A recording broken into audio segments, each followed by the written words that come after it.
Hey guys, this is Dr. Hub. Today we'll look at the common dislocations at different joints. So to begin with the shoulder. So shoulder is associated with anterior dislocation. Then we move on to the elbow. Elbow is associated with the posterior or the PL, that is a posterolateral.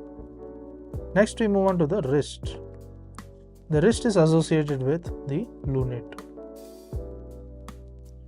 Then the spine. The spine, the common dislocation is the cervical spine. So the cervical spine, so it is anterior C5, which is over the C6. Next we move on to the hip. See, hip means it is posterior. Then we move on to the knee. Knee means also it is posterior. That is the most common dislocation. Patella, it is going to be lateral. And when you look at the ankle,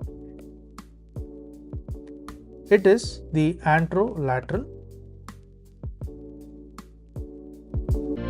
To learn and grow daily like this, please do subscribe.